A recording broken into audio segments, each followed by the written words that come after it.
Good afternoon. I want to welcome you all to the first luncheon of the OVA for 2013. I want to thank you all for joining us here today. It's a little cold outside, but not snowing, so that's a plus for us. My name is Jim Weisman. I'm the current president of the OVA, and we have an exciting little panel here for you today. For those of you who have attended OVA over the years, we've had a lot of technology companies, a lot of life science companies, advanced energy, materials, but I think one thing we've been lacking is really taking a good hard look at what other types of entrepreneurial activity go on in our region. And Ben Calkins, who's a member of the board with me, we sort of had some discussions as to what else goes on around this town, and it was Ben's idea to take a good hard look at what goes on in the food industry. Now, Ben had some interest in that. He raises lambs and amongst other things that he does in addition to being an attorney. But I think Ben was right, and he hit the nail on the head. We have a lot of activity going on in this region that merits a good hard look. It also merits a good look from potential investors to figure out, are these actually areas that really can make a good return on our investment? So in addition to all the technology and software and life science and everything else, we are very proud today to present a panel on food. And what better venue than a luncheon would we have? Now, I apologize to those of you. We do have samples of good greens and bars in front of you. I found out earlier, though, that not everyone got the message that there was an 11 a.m. taste testing for the whiskey here. So sorry for you, those of you, but if you see Tom later on today, I'm sure he'll be happy to sell you a bottle once he clears state approval. Today, we also want to welcome Bob Cohen, who is going to be serving as our moderator for the panel. Bob has served as the CEO of Braintree since July of 2004. In this role, he serves as a resource person for technology entrepreneurs in a multi-county area of Northeast Ohio as part of the Ohio Third Frontier funded Tech Lift program.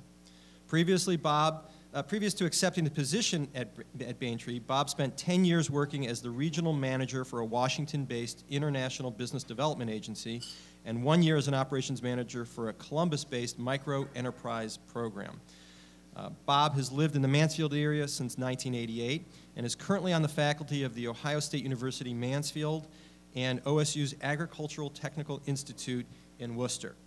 Bob has a PhD in higher education from Ohio University, and keep track with me, an MA from the Ohio State University, an MBA from Franklin University, and a BA from the University of Akron. So he likes collecting initials.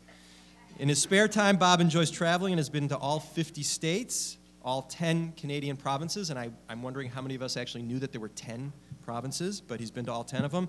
And as of today, he just checked this off, he's been to a total of 35 countries. But I think today we can welcome him for the first time to the podium at the Union Club, and the OVA welcomes Bob Cohen. Thank you. And also, anyone, we do have some reading material available about some of the companies you're going to be hearing from. So, well, thank you very much, Jim. And by the way, at each of the tables, you do have a copy or two of Edible Cleveland, so I hope you'll start passing that around and give people a chance to look at that, and then you can fight for who wants to take it home with you. And also the Northeast Ohio Food Almanac as well. And then, Jim, if you could send around, in case you haven't noticed it lately, some of our panelists today have gotten some good media coverage. Tom was on the front page of Crane's Cleveland Business, and page N7, so that you can find it easier, Keith was featured in Inside Business Magazine. And panelists, you probably should just go ahead and come up here now and take your seats so we can roll right through. Whether it's food processing or agribusiness, beverage, hospitality, even things like pet foods. I think, as Jim says, most of us don't realize what a big business sector that this really is. And I thought of trying to show you a few facts here. Some of the things that Ohio ranks in from a food standpoint.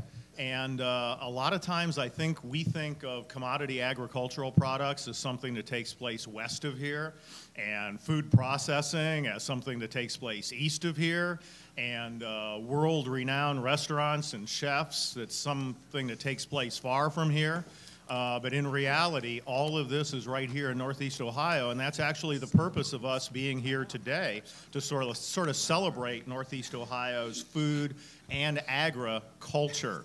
By the way, when we put together this title, I asked a couple of people, do you think everybody will get that? And they said, do you think they'll get what? And so I guess that's why I had to explain to you what we were doing there. Okay, also a few fun facts that I picked up about chewing gum and hot dogs and Teflon and all kinds of food-related things that have taken place right here in Ohio. And I noticed the hot dog thing, that's kind of subject to debate. There's people all over the country that claim that. And I didn't put the invention of the hamburger down there because I saw like 5 different renditions of who invented the hamburger. But the one I'm going to go with is the Menches brothers from Akron, because that's my hometown. And plus, I've been to their place in North Canton, their Uniontown. How many of you have ever tried that? So if you're looking for a road trip, they've even got like a little historical book that they'll bring out of the office for you if you ask for it, that talks about the history of the hamburger, and they've highlighted their name in one of the paragraphs. So you might want to do that. I'm at the Braintree Business Development Center in Mansfield, and it stands to reason that in a rural area like Mansfield, we'd take an interest in agriculture and food processing, and our job is to help startup entrepreneurs, and we worked with a number of people in the broader food sector. One of the things that we've done in the past 24 months is to actually establish a revolving loan fund. At your place setting, there should be a little line card about the Appleseed Microfinance. And it's specifically to help businesses of all types, but because it's funded through the U.S. Department of Agriculture, for food and ag businesses, we have a little bit bigger limits on what we can loan and some lower thresholds on who's able to get loans. And so if you know businesses that are in the need of very small amounts of capital, we're talking usually up to $35,000, up to a 36-month term. I can't tell you the number of startup businesses, and I know many of you are entrepreneurs and know this, that run into cash flow problems where a small amount of money for a short period of time is all they need to see them through some hurdle. Well, the people on our panel today are rock stars in the food and beverage industry. And when I first learned that I was going to be the moderator here, I did a little bit of research on them. Tom Lix I've known for quite a while, and he's been a part of the Jumpstart Entrepreneurial Network, and we've worked together on a couple of things. But the other 3 gentlemen I was not that familiar with, so I thought I would do a little research. And I also thought I would do an image search so I could see what these people looked like. Now, how many people in here have actually done a Google search of their name just to see what comes up and what is saying about you? How many people have actually done a photo search to see what photos come up? Like 2 people? That's something you ought to do. I still have not figured out the algorithm. Can somebody yank the cord on the projector now? I've not figured out the algorithm that determines what photos get thrown in with what people, but so far I haven't been able to detect anything. So I looked these guys up. Keith was pretty easy. There was a very nice photo of him in action, meeting with some students, and that worked out pretty well. When I looked up Steve, that was not too tough. First of all, he had a chef's uniform on. I kind of wondered why Todd Rundgren and Bob Marley and the dog showed up on his photo search. And he's probably going to tell you the one photo is him a few years ago maybe. Yeah. So he was relatively easy to do, too. There were a lot of photos with him. Do you have any connection with Todd Rundgren?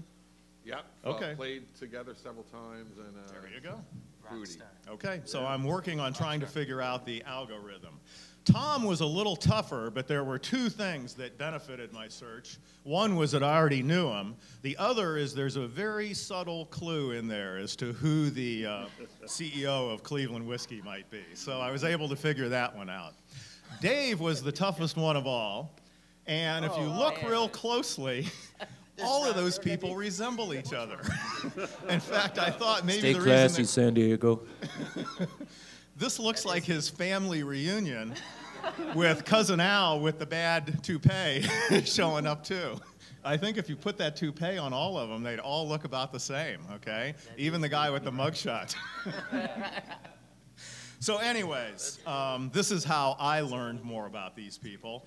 And I think I'd like to give you a little bit more formal introduction of them. But first, I thought, okay, I got to look up myself as long as I'm doing this. And I searched and searched and searched, and I didn't have a photo image. So that just shows that these guys really are rock stars, that, you know, they're known all over the world, and they do a lot of photo ops, and this finds its way to the internet. And believe it or not, I actually knew who a couple of those people were. They're fairly famous people.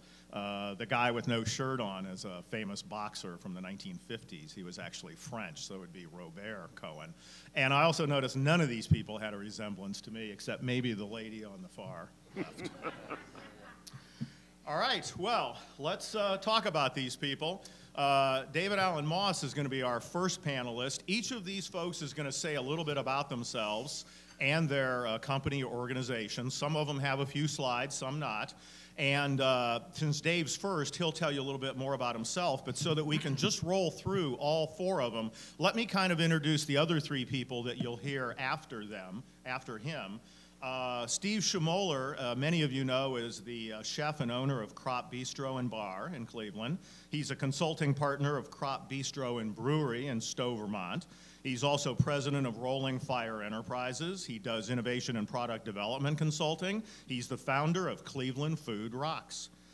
He was the GM of culinary business development for Cisco and founded two firms that were then sold to Cisco, ChefX.com and LocalCrop.com, and he also served as Director of Innovation and Development for Nestle USA and invented Culinary Cream, which is now under Nestle USA, and I learned that he's a New York native. Kate and Keith Pabley is also not a native Clevelander, but after moving here from Chicago 5 years ago, he's confident that this is where he and his family will call home for many years to come.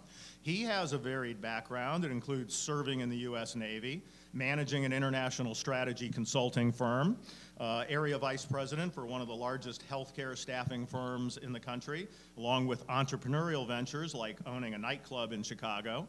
In 2003, Keith joined with some other investors to grow LA Tan from about 30 stores in Chicago to 140 stores throughout the Midwest. And while he was working on his MBA, his family's nutraceutical business asked him to sell superfood powder that they had developed. So as a business project, he proposed a different delivery method for nutrition bars, and Good Greens was born. Launched in May of 2011, by him and his wife, Tina Mahajan, and some private investors, and Shaker Launch House. Good Greens Nutrition Bars, which you all have a sample of, offers people the health benefits of juicing 52 super fruits and vegetables with the taste of a candy bar. So I know many of you are looking forward to doing that. It's now the fourth best-selling nutrition bar in the Cleveland metro market. You can find it at Heinen's, Whole Foods, Mark's, Bueller's, Acme Fresh Market, Discount Drug Mart, and some of the Giant Eagles, and the new Soy Greek Yogurt bar line is meeting with hopefully equal success. And they're looking at expansion to Illinois and Michigan. And Tom Lix is Cleveland Whiskey's founder and CEO, and he first learned distilling while stationed on a U.S. Navy destroyer, so we have at least two Navy people here. He learned to make bootleg spirits. And in addition to all of this activity, he's also the director of the Center for Entrepreneurship at Lake Erie College. That's funded by the Burton D. Morgan and Ewing Marion Kaufman Foundations, as well as being an assistant professor of entrepreneurship there. He was the founder and application services provider of application services provider Public Interactive, former president of Market Pulse, a database software company, and he was also CEO of Yanklevich Partners, where he consulted for leading food, beverage, hospitality, and entertainment companies like Guinness, Procter & Gamble, H.J. Heinz, Unilever, PepsiCo, and Burger King. And I think he came here from Boston. So we have a lot of people that have come to the Cleveland area from other places. David is a Cleveland native, actually a Geauga County native that boomeranged back here. And that's one of the things that I hope we'll be talking about and you'll be asking questions about, is the prospect for continued attraction of talent to this area. So without any further ado, I told you David Allen Moss is our first panelist, so take it away.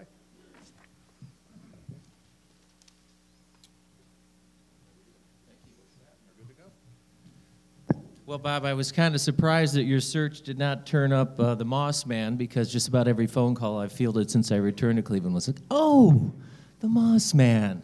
So I've had the pleasure of meeting David, and he's a fantastic guy, and he says that I'm an imposter and I need to leave immediately. So I'm David Moss. The last time I was here was nearly 6 years ago. I was launching a design and tech transfer center at the Cleveland Institute of Art, which ended up being a little ahead of its time. We had a business incubator, we launched a student agency, we had a Master of Fine Arts program, and what we learned there, we were able to take out into the marketplace, which has become a very healthy place, I think, for startups and small companies. Cleveland in the last 5 years, I think, has really exploded. And so one of my business partners, I'll go to my first little slide here, you may know him well, is Michael D'Aloia, and he came to me a couple years back. He said, David, I gave a presentation at the City Club, and it was all on emerging Cleveland, and we had emerging technology, and we had emerging medical, and then we had this thing, emerging chefs, and it sold out. I really think there's something to this emerging chefs thing. So over beers, Michael D'Aloia and Rick Turner and David Moss decided to go on a wild adventure of launching a culinary events and content company. So really, the entire concept revolves around the culinary community and great chefs like Steve and folks coming up. It's a great city for chef owners. This does not happen in major cities like Boston and Cleveland and New York. You need investment teams. You need minority stakeholders. It's a completely different scale in these larger cities. So we're pretty fortunate to see Cleveland just exploding with new restaurants and new chef owners. So we thought, hey, how can we celebrate this and take part in this? So really, we've got rock stars and we've got fans, and I think Emerging Chefs is ultimately a foodie club. So a little bit about the concept. We know that Cleveland has become a if not a top 10, a top 20 place for food culture. And so the idea was to create a salon-like signature event. In the last 2 years, we've had a monthly signature event where we combine multiple disciplines. It's interesting when you bring chefs out of the kitchen with a concept. For example, Chef Adam Bostwick, we went into the 14th Street Theater, and he said, I want to do a dinner where all of the meals come from motion pictures. So we created a 6-course meal where each dish came from a scene in a movie. And the chef had an opportunity to talk about the inspiration for that dish based on film.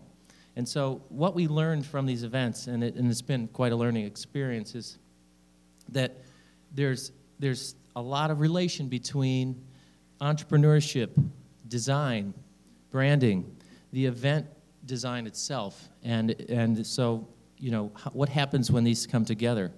For example, we've had another event called Dinner by Design. We went into the Tyler Elevator Factory. I'm not sure how many of you are familiar with Tyler Village. It's 1 million square feet of revitalized elevator factory space. We went into one of the raw spaces with a chef, and we completely converted the space with light and event branding. And it just blew everybody away what you can do in a one-night-only type affair. So we've been doing this for a couple years. I don't want to dominate the microphone, but it's a great exercise in creating buzz and stir around maybe a new restaurant that's opening, such as the Black Pig. We have the new Spice with Chef Biebenroth, where we had a Harvest Moon, where we celebrated all local foods at the end of the year, and it was just a beautiful meal. We had a midnight brunch to open up Blind Pig, and they're one of the few patios that are on the back there in Ohio City that overlook the city. And literally, brunch was served at midnight. And, of course, we had Chef Steve Schimoler here. We had his Roaring Twenties, which was a Bacchanalia-type event. He may even like to talk a little bit about that event. Just a fantastic themed dinner party around Prohibition-era cuisine, fashion. We have people that dress up for our parties. We've had parties in cemeteries. We've had parties in old abandoned churches. So part of our mission is also economic in nature. I've spent a lot of time on boards with Ingenuity Festival.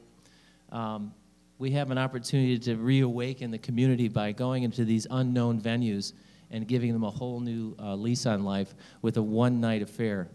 So it's been a great adventure.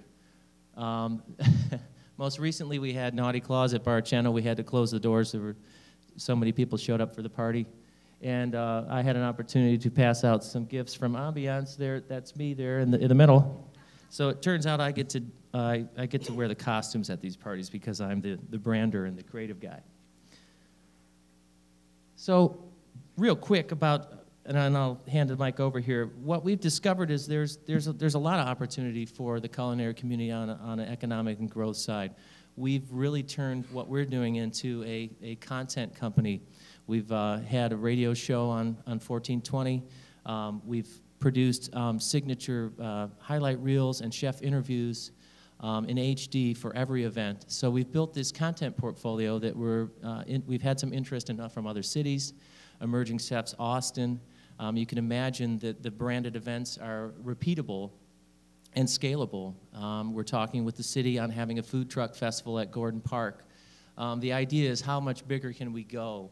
The Chesterfield right here is interested in doing a pool party series. There's very few people that realize that there's a rooftop pool in Cleveland. So could we have 6 to 8 weeks of culinary themed pool parties that are exclusive and you know, just sort of these amazing experiences? And that's what Emerging Chefs is all about, is celebrating the food industry. So, thank you.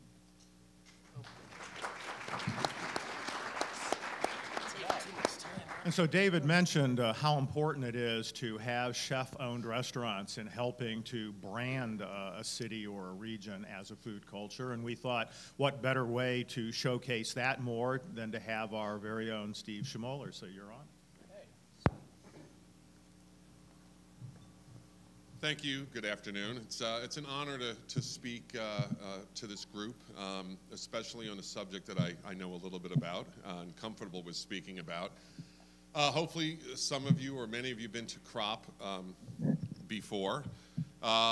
We recently relocated from the downtown West 6. We were there for 4 years.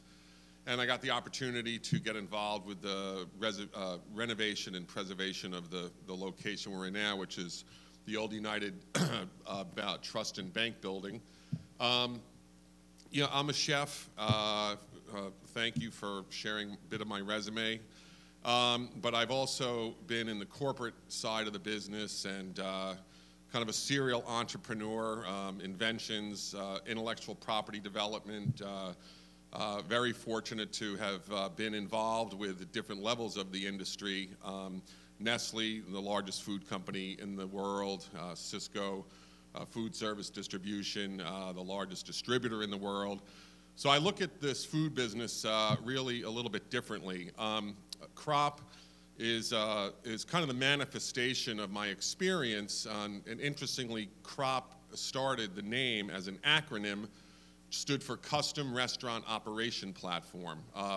It's a mouthful, but I had gotten into the product development business and food science side of the world, and while I was living in Vermont, had a test kitchen and laboratory, and we had corporate jets flying in from all over where we would conduct innovation sessions or ideation sessions, as we coined it, where we would blue sky stuff. We would come up with new ideas for McDonald's, Red Lobster, Nestle, et cetera. And we would come up with these ideas. We would then bring them to life as prototypes in our test kitchen and lab.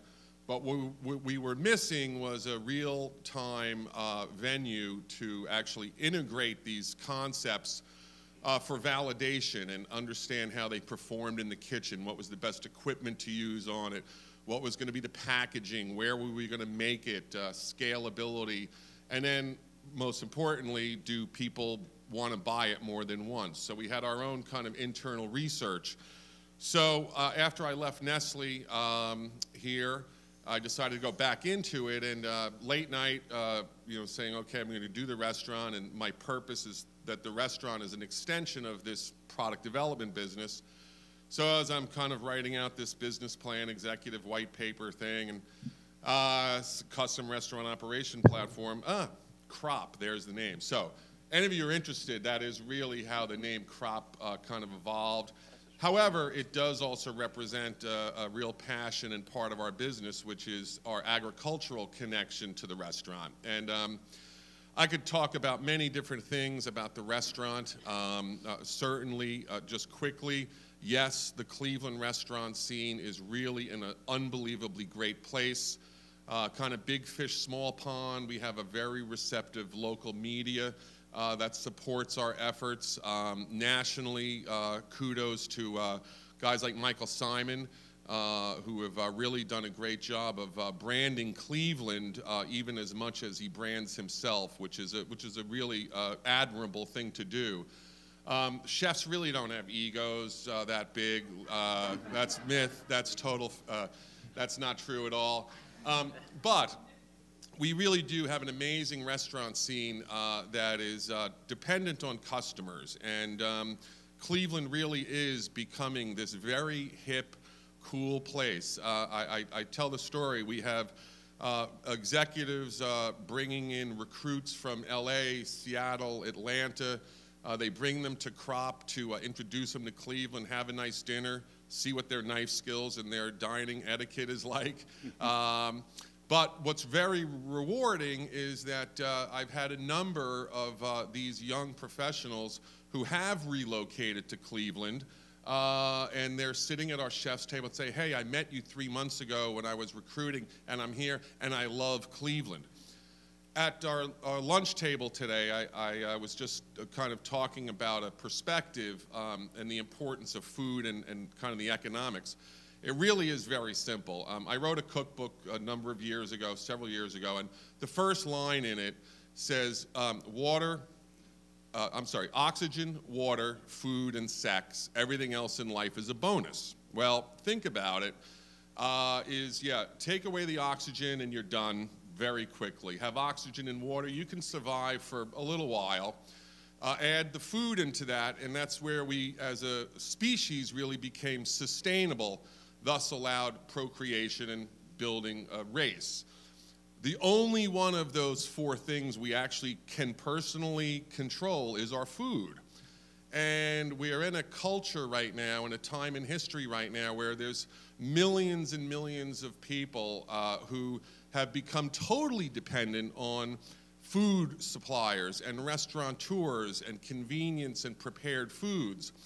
Well, Northeast Ohio is kind of in an interesting place here because we do have some of the most fertile growing soil through glacial. They kind of ended up here when they stopped their glacial push and deposited tons and tons and tons of some of the richest soil in the country. Agriculturally, we have an enormous resource here that is now just really becoming recognized thanks to chefs who are integrating it into the menus more proactively. Our supply chain is getting smarter, where we're connecting the dots with our farmers and consumers and restaurants.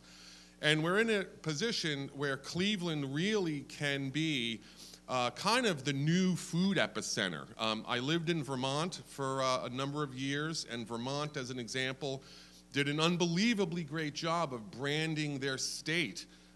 Made in Vermont is a big deal. Some of the best cheeses made in the entire country, and some will say in the world, are made in Vermont. That wasn't the case 20 years ago. That's how quickly the light switch can get turned on, and the state empowered many of them through very creative tax grants and subsidies, and they build a business around food. Our food really is an amazing resource that we need to appreciate. It's about educating our consumers every chance that we can get so they really understand where our food comes from, how those prices change, what is the impact of our food on this industry, and it is enormous. People take for granted how they eat every day. A statistic which we found very interesting while I was at Nestle was that 4 o'clock in the afternoon, 85% of Americans don't know what they're going to have for dinner that night. Pretty amazing. Where 150 years ago, you knew what you were having dinner months before because you were really planning on how you're going to keep the food in the cellar or negotiate to get that pig off the guy next door. We've taken it for granted, and however, the economics behind what we do, look at Crop Bistro and Bar. We've been open for 15 months now, and I'll share the numbers. Here's a restaurant in Ohio City. In our first year, we almost broke $5 million in sales, which for an independent restaurant, that's a big number. Now, we have a big space and we've got a lot going on, but the fact that that kind of revenue can go through one restaurant, we employ 60 employees. We now give them benefits. This has become real business. It's not a hobby. We look at this very seriously, and as I look at our opportunity, I love Cleveland. I really do love Cleveland. I think it's an amazing place where you have this great culture of both historic architecture. It was the second wealthiest city in the country at the turn of the century. Yet you have this roll-up-the-sleeves, blue-collar ethic that was also here. And we've got a great opportunity to blow our horn even more. Cleveland is on the precipice of really being a national force. I read all the publications, I listen to the media, I look at reviews, and Cleveland is recognized in many voices around the country as one of the top 5 food destinations in the country. Amazing, amazing accomplishment. How many people would have said that 10 years ago? Not many. But that's how quickly things can change. We have a great resource around us with our agriculture.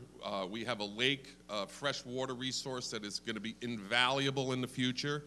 And as a chef, I get great satisfaction out of the creative process and being able to bring people to the table and enjoy that. And I'll end by saying that culturally, it is about being at the table. You get more deals done at the dinner table than you do at the golf course, so go out and eat more to do those deals. But it's the spirit of the community that I think is a really important and very powerful thing for Cleveland to embrace. And food is that thing that we can control. We have our oxygen, we have our water, we've got our food. What you do after that is up to you. But anyhow, I think we really do have an opportunity to propagate and cultivate this food scene. The efforts of emerging chefs to bring a brand and help young chefs get to the limelight. Whiskey being made here for the first time, and I'm sure Tom will share it. Kind of the new power bar, these bars that you're going to have at the table. This is great stuff, and it is kind of an incubator stage. People looking to invest in this side of the business can do very well with the right choices. People looking to support this, you can do it by eating out more or supporting your local farmers markets, et cetera, et cetera. It's easy to do. We all have to eat. Let's just enjoy it and celebrate Cleveland. Thank you.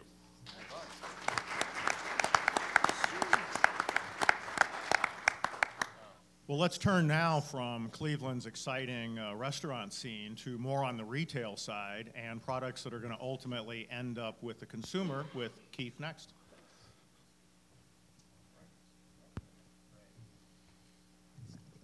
Hi, everybody. Wow, I have to go after Steve Schimoler. I don't know if I can do that just yet. I make candy bars. They're great. Try some. No. I'm Keith Pabley. I may know many of you guys here. For those of you who don't know, I'm the founder and CEO of Good Greens, or chief good maker. So we're Good Greens. We believe in our product so much we give it away for free. So please take some while you're here. This is a video that doesn't work because it's on PowerPoint, and if I had an Apple, it would work. But if you go to trygoodgreens.com, we send you a free sample. And our story is pretty much there. And really, it's really simple. If you've heard of juicing, everyone knows how to juice. Everyone knows you should juice. But you don't juice, right? Maybe you do it in the beginning of January. But then by like March, you're kind of back to eating the way you used to eat. So what we did is we took 52 superfoods, put them through a juicer, and freeze-dried it into a powder. And then put that powder into our bars. So our bars give the nutritional equivalents of 9 servings of fruits and vegetables, come a full day's worth according to USDA, and they taste like candy bars. So what was great about this is that I had a problem. I had a 2-year-old, and I couldn't get her to eat fruit. I couldn't get her to eat vegetables. I couldn't get her to eat stuff. But if I gave her the Good Greens bar, she would just gulp it down, and I felt really good about it. And I said, this is probably a brilliant concept to kind of take out. At the time, my family had the superfood powder, and they were mixing it in like juice and water, and it looked like swamp water. And I'm a marketing guy. I'm not a food scientist. I don't pretend to be, but I do know that I won't drink something that looks like swamp water, and my children are very much the same way. So the whole thing for me was how to make it look better so people would actually use it, and that's what we got. And our whole philosophy is really simple. It's kind of similar to what Steve talked about. We eat good, we feel good, and we do good. So we do all those things. It's part of a core culture for us. I don't always eat good, but most part I try to. And if you don't eat good, you won't feel good. So your food and the way you kind of really treat yourself, it really affects everything else in your life. It's like what Steve said. It's kind of, you need sex, oxygen, water, and food, and food's the thing you can control. We feel the same way. And then if you feel good, you'll do good. Because when you're not feeling good, you don't do a whole lot of good, do you? No, right? So our whole philosophy is that we give a portion of our proceeds to charity. This year alone, we've donated $20,000 to Leukemia Lymphoma Society of Northeast Ohio, to Arthritis Association of Northeast Ohio, to university hospitals. We've done the good. So like many young entrepreneurs that are coming out today, we have a social responsibility to make sure that we're not only putting out a great product, putting out something that we can feel good about, but also making a difference in the community. And it didn't do the arrow, but that's okay. Oh, maybe it did. Okay, so this is just kind of evolution of the nutrition bar world. So, Steve mentioned power bars, and those were like the big hit in 1986. And so was, the A-Team and many other things in the 80s, right? I won't go there. But but what's interesting about this is see a progression in terms of how nutrition bars have evolved. And when we go to category managers and buyers, we don't tell them, hey, we're the next power bar, we're a protein bar. We're not a Me Too product. And what's great about working with local companies like Heinen's is they give you great data. And they say, you know what, Keith, 50% of the people try your bar once, but 49% of people try it again and buy it repeatedly. That's an extraordinary for a brand new product, right? And so what you can definitely say is that we're not a Me Too product. We're actually adding to the category. So where you've got, Laura Bar and Kind Bar who are both like saying, we went away from protein bars, we went to these healthy food-based snacks. We're the next evolution. We're actually functional foods is what scientists and medical guys are calling it, which is foods that give your body the nutrition it needs, but also some health benefits as well. That's what we offer when we offer Good Greens. And so this is our product line. So we've got the 6 flavors that you have right now, which are selling right now. We have the superfood powder, which is kind of the original formula. And then we have a bunch of private label bars that we also do. And some of these bars are at GNC, but the brand we were really representing is Good Greens itself. And we were doing so well with them that Heinen's, in the middle of the thing said, you're killing it with these bars. You really need to come out with some new bars. We'll help you. We'll get yourself space. We'll help you load up. So in August of this year, so we launched in May of 2011. August of this year, we launched the chocolate mint and chocolate chunk.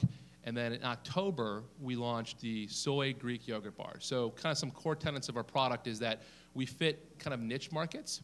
So if you're gluten-free, you've got limited options, right? If you're diabetic, like me, 1/4 the US, you've got limited options of what you can eat when it comes to snacks, right?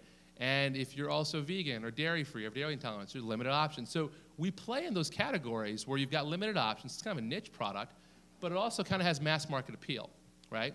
So, the Greek yogurts had to be the same way. And what was interesting is when Heine did an analysis of what else are they buying when they're buying Good Greens bars, the number one thing that came up was Greek yogurt. So we said, let's do a soy Greek yogurt bar. We launched that in October, flew off the shelves. I sold more Greek yogurt bars, my 4 SKUs, than Kashi did all year at Heinen's. So, little side note. Okay, and there they are. Yay. And you've got one of them in your thing as well. So everyone's got a Greek yogurt bar as well as kind of a little sample bite of our product as well. Here are all the things that are in a superfood powder. in various amounts, right? So you've got things like, wheatgrass and barley grass and broccoli sprout powder. You don't know what broccoli sprout powder is, but 200 milligrams is equivalent to 2 pounds of broccoli. It's pretty neat. So that's the kind of stuff that we're offering. So it's kind of a different product that's kind of out there in the market, right? One of our bars, so what's interesting too is working in Cleveland and working with entrepreneurs, you get a chance to meet other entrepreneurs who've done it. Ganadin, which I'm not sure if you're familiar with, has a probiotic called BC30. We're putting their BC30 probiotic in our bars. It gives you the nutritional equivalents of 6 cups of Danone Activia yogurt. And the great thing is when you tell a mom that, when she's shopping, they're like, wow, why wouldn't I try it? It's kind of a no-brainer. And I see Mike trying. What do you think? Good? Yeah. So didn't mean to call you out, but I had to.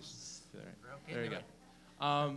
So, here's how we stack up the competition. So when you look at the other competitors that are out there in the marketplace right now, and Cliff's been around for, 1980, $324 million company.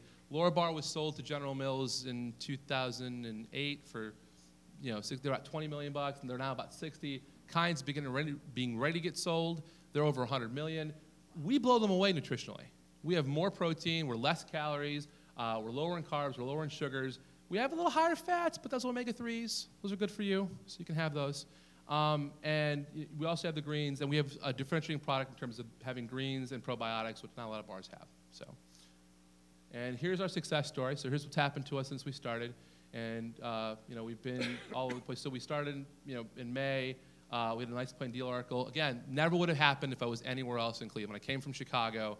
I launched a tanning salon franchise chain in Chicago. You know how hard it is to get press in Chicago? Unbelievable. Here, amazing, right? Couldn't do it in any other. I love being, Steve said it, being a big fish in a small pond. That's the way to go if you're starting out, right?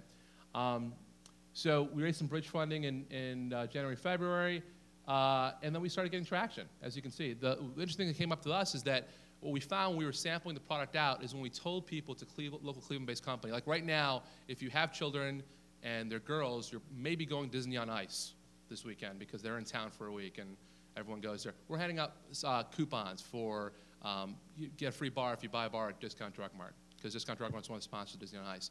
When we told customers, hey, we're a local Cleveland company, they grabbed it right away. Before that, they avoided you. I could be giving out gold, they wouldn't take the ticket, right? But when I told them it was a local Cleveland company, they were like, oh yeah, we'll sponsor it, and they would grab it and go do that. And that's what you get when you work with, when you start a company here as opposed to somewhere else. Let's see. So according to the SPINS data, and they're a natural aggregator that combine Nielsen's and IRR data, and they do the kind of data for 70,000 retailers across the country, 50 markets. Good Greens is the number 1, 2, 3, and now 4 selling nutrition bar with only 20% ACV. So what does ACV mean? So of all the possible places that you can buy nutrition bars in the city of Cleveland, or the metro market, if you will, I'm only in 20% of them, and I have the number 1, 2, and 3 selling product. It's not bad. So how we got that was kind of an innovative way and not really approaching the way most people look at doing food products and distribution, which is get distribution really, really quickly and get it out there right away, because that's the worst way to do it.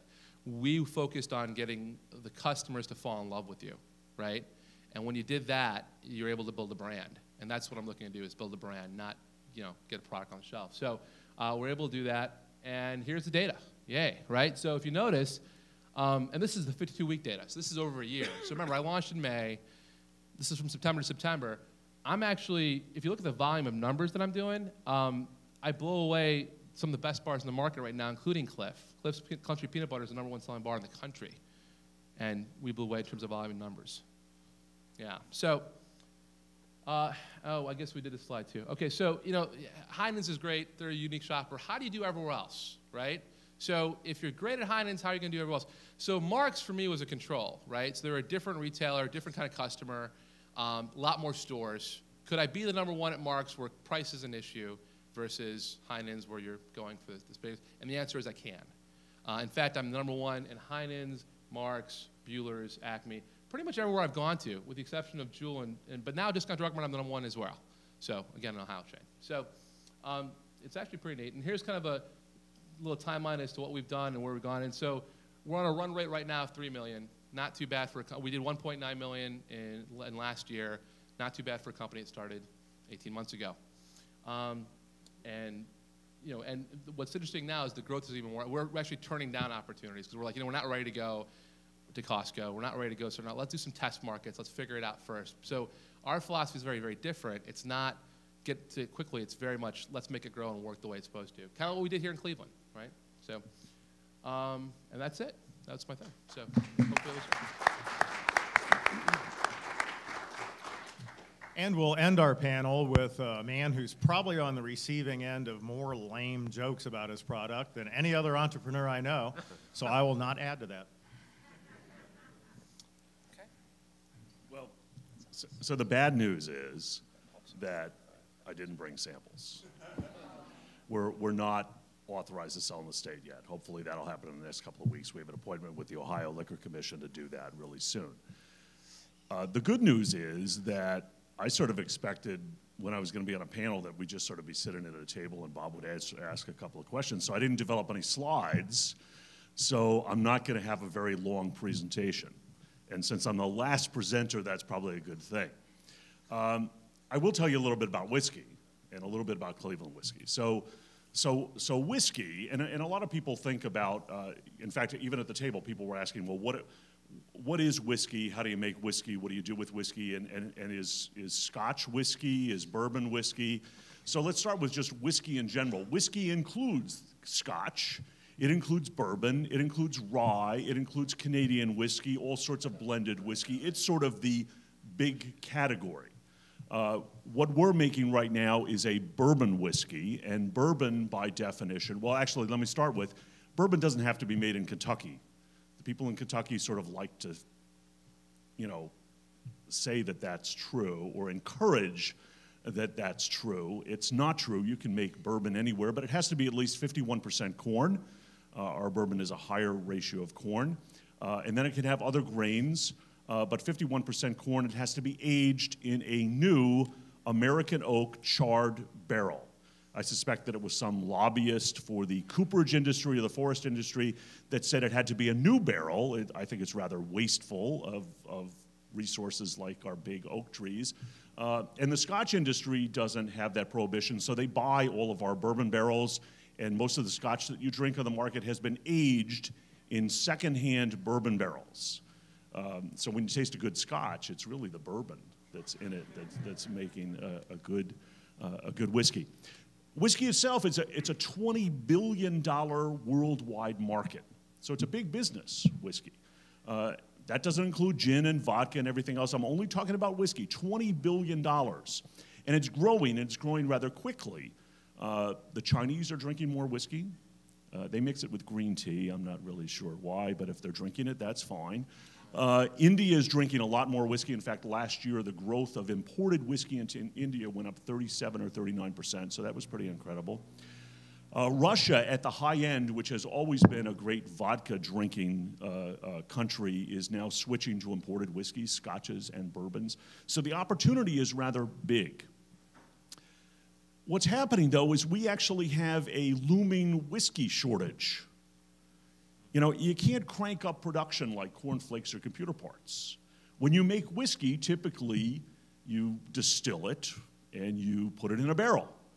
And you put it in a barrel and you wait. You wait a long time. You wait 8 years, 10 years, 12 years, 16 years, whatever it takes to make a great product. Now that works. That works really well for those whiskey drinkers in the crowd. It makes a good product. That's a process that's tried and true. It's been done that way for a long time. But whiskey is running out. That's scary for somebody like me. Imagine if we ran out of whiskey. And prices are certainly going up. And that's because they're drawing down the warehouses. They can't make it fast enough, not because they can't run it through their stills fast enough, but they can't age it fast enough. So now let's go to Cleveland whiskey. What do we do different? We make it a lot faster. We have a patent-pending technology.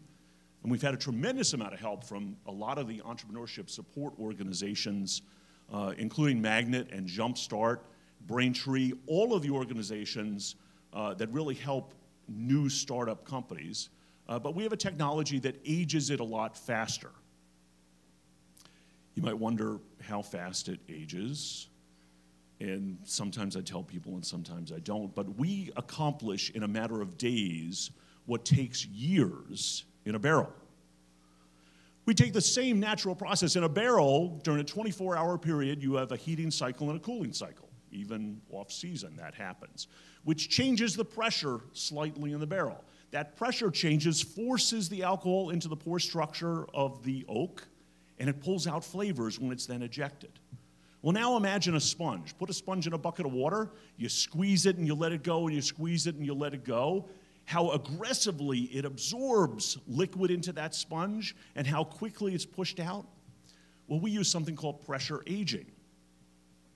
That's what we're trying to patent. Cindy Murphy's sitting right here. She's our patent attorney. That's what we're trying to patent, that actually uses pressure to aggressively squeeze that oak.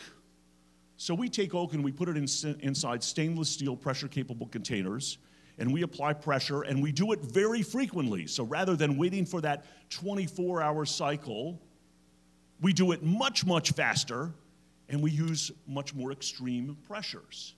We treat the wood like a sponge. When we're done, we believe, and this you'll judge when the product's on the market, and some of you have actually tried the whiskey, you'll judge, we think it's actually better. Because one of the things that also happens is when you keep alcohol or distilled spirits in a barrel for a long period of time, it's an organic substance. There's a degradation of the fibers of that oak. So you actually, in the whiskeys you normally drink, you have some flavors in there normally you wouldn't really choose to have in there, but they're there. Our system takes that away. So when you taste ours, it's a little smoother, it's a little bolder, it's sort of a kaleidoscope of flavors that you're not really used to, and yet it's a bourbon. It also turns out to be very, very dark. We call it a black bourbon. The government, by the way, doesn't allow us to call it black bourbon, but we call it black bourbon. It's a black bourbon, it's dark, it's black in the bottle, and when you see it on the shelves, it'll be called Black Reserve, but it's Cleveland Black Reserve. All the things that the other panelists were saying, I think are wonderful. I came to Cleveland 5 years ago, never expecting to stay here. I came from Boston, loved Boston, thought I would return. I came here to take care of an ailing parent, and it was a good time to do that. I just sold a software company in Boston. But when I got here, I was amazed. I was amazed at all the great restaurants and theater and cultural events, but I also love the fact that just like Boston 30 or 40 years ago, we had all these empty industrial buildings that were built to last for hundreds of years. We had an educated workforce, blue collar and white collar, and you really need them both. We have the fresh water, as we talked about a little bit earlier. We've got this entrepreneurial support network that is great for startups. You don't have that in Boston. You don't have it in New York. You don't have it in California. You have to be a revenue-producing company for it to work there. And I've started companies in those places. But here, there's support for brand new startups and brand new ideas, and it's worked out well. I also like to say that just like Boston 30 or 40 years ago, we also share some other attributes, like we have a history of corrupt government. So look at all the things that we have in common with Boston. I think Cleveland is at a tipping point, just like Boston was 30 or 40 years ago. We have this undeveloped waterfront. Boston had the same thing. There are great things happening here. I never expected to stay here, but I named my company Cleveland Whiskey. That'll tell you how devoted I am and committed I am to this city and this place. One last quick little thing, and I see Bob's giving me the eye here. I've got to get off the mic. One last quick little thing. When we did a lot of research. I'm a marketing guy, ran a company called Yankelov, which was a marketing research and consulting company. So I believe in the power of research. And when we did research on what to call our products, we researched the name Cleveland. It just sort of made sense. But we also looked at a whole series of other names, other bottle shapes, designs, descriptions, and everything else. It turned out that, of course, Cleveland scored best in terms of most likely to buy right here in the Cleveland metropolitan area. No surprise. But it also scored best in Boston, in Atlanta, in Dallas, in Seattle, in Los Angeles, in all the other major metropolitan areas where we tested this. It scored as the highest. And people said, when we asked them for their open-ended part of this, they said it was because they felt that Cleveland, the Cleveland brand, was edgy. It was creative. It was hardworking and earthy, that it had the right attitude that they wanted in a new whiskey. So we even think today, every time I have a chance, and this is what I'll end on, I like to say that Cleveland isn't just a geography. Cleveland is an attitude, and it's going national. Thanks.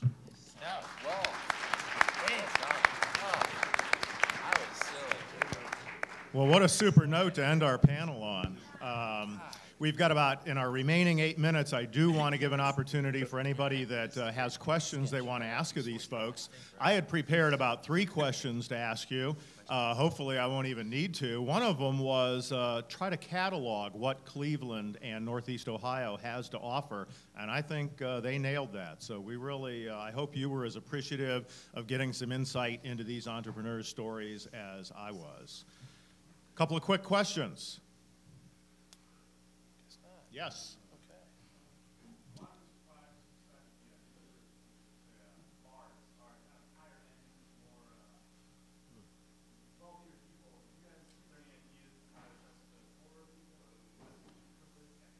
So just for the recording of this, the question was, there seems to be a tone of a lot of higher end products. What kinds of things can you think of to address other people in the community? I'll take that real quickly. One of the things that, local foods have been perceived as elitist over the years. The local food supply chain was primarily at full retail and farmers markets. And literally, you look at most farmers markets, there was a lot of Volvos and BMWs. Distribution and access to local foods is getting a lot better. And I think that the ingredient sources, the more local they can get through efficiency and distribution and infrastructure, are going to end up in locally prepared foods ingredients. Like Tom probably is going to be using some Ohio corn. Mm-hmm. We are. And it's really about kind of tying this whole supply chain tighter and tighter. The more local it gets and closer to the sources of production, those prices can come down. And it's a good problem to have, that we are in a position to have higher priced items that the market is bearing that. And that's the old question is always, what will the market bear for your product? And access with lower income families to local foods. Prepared foods are always going to have a premium attached to them because they're layers and layers of cost involved with production and R&D and distribution. But the most simple raw state of ingredient is the least cost ingredient. And personally, I think this is a challenge to us to really support the education at the school level and kind of the lower economic strata level of weaning them off this dependency on prepared foods and convenient foods for nutritional reasons as well as economic reasons. I won't answer the question directly, although it gives me an opportunity to say our bottle is going to hit in the market at $34.95, which is targeted right around Knob Creek. But it brings up sort of an interesting thing. One of the things that we built into our business plan, which wasn't typical. In fact, a lot of people told me it was crazy to put it into a business plan because it really didn't help our economics. But right from the start, part of our what we valued is we said, we've got a lot of grain that we go through. And that grain is typically given to farmers for feeding cattle or feeding pigs. A couple people make pretzels out of it, a few little things. But we said right from the start, as soon as we were profitable, we would, and you need to be profitable in order to have the money to do it. But we would support a new company and form a new company called Cleveland Bread. It would be a not-for-profit. And all of our grains and hopefully some of our waste heat energy and everything we can support will go into Cleveland Bread. In Cleveland Bread, we will actually bake bread from our waste grains and the other necessary ingredients that we would need. And all of that bread will then be donated to local food banks. It's part of our business plan. It's part of our values from day one. We think it's really important. And it's interesting. I've never had, we've gotten a lot of investor interest. We've never had an investor say, I think that's a bad idea. I wouldn't want you wasting money on that. So that's part of our core principles and values. All right, thank you very much. One more question here.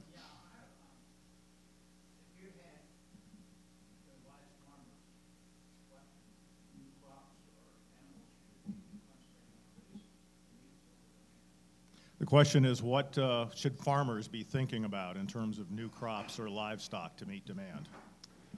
When I had localcrop.com going, we had several meetings with kind of got a chef's advisory team together, and then we met with some farmers. And, you know, in my opinion, the higher value products, a lot of the restaurants are trying to, you know, differentiate themselves with, you know, this purple micro radish that's, you know, going to be $10 a pound. That may sound attractive to the farm, but really I go right after the core of the menu stuff. You know, look at the stuff that does grow faster, so you've got higher return, and you can keep up with it. You know, certain greens. Look at the explosion of hydroponic lettuces. They're extremely safe. They transport well. They're low impact on the environment, and it's a better product. As a chef, it's what do we buy most? That's what you want to sell me more of. and it really is those things. It is, and it may not be the highest dollar value per pound, but in looking at shifting out local food purchasing, I'll use the example of what we did at Cisco, and just take the number of tomatoes. So say it's 500,000 pounds of tomatoes a month. We'd say how many pounds can be replaced locally during the growing season, and the numbers were enormous. That, you know, we could replace 25% of our local supply or national supply coming in. Those tomatoes were from Salinas, all over the country, but you want to look at what sells most on the menu. Yes, some of the esoteric microgreens and artisanal stuff is very has a lot of sex appeal, but the demand is not that great. Yes, you can cultivate literally and figuratively relationships where I might want to buy 10 pounds a week of a microgreen or a micro radish, but sustainability, I tell everyone, means nothing unless there's a sustainable business model. And that really comes down to repeat purchases, understand what really is the core of the menu, and that's what you want to sell. Meats, same thing. I'm not going to buy 150 pounds of emu a week, but I'm buying 250 pounds of pork a week. Replace that with a certified or you know, a quality assured pork product, I'm going to also want to buy it. And it should be competitive, price-wise. Well, I hope you'll agree with me that these four entrepreneurs are rock stars. Earlier, I was even going to refer to them as the Rolling Stones, except I felt bad that I couldn't remember for sure how many Rolling Stones there were. You know, it's sex, whiskey, and rock and roll. Those are the Rolling Stones? Okay. And then it occurred to me that probably the Rolling Stones didn't remember how many Rolling Stones there were. So I didn't feel so bad. So to our panel, thank you so much for spending time with us today, and thank you to all of you for coming. Before we depart, I have a few announcements real quickly, and please stay up there, folks. First of all, the next gathering of the OVA is going to be our Venture Summit. That's on March 1st, Friday, March 1st. It's going to be held at Corporate College. So please join us as we discuss the unearthing of the entrepreneurial economy here in Northeastern Ohio. After that, the next time we'll be here at the Union Club will be April 12th, where we're going to have a chance to hear Baiju Shah, who's the CEO of Biomotive, and he'll be discussing that new organization that's part of the Harrington Discovery Institute.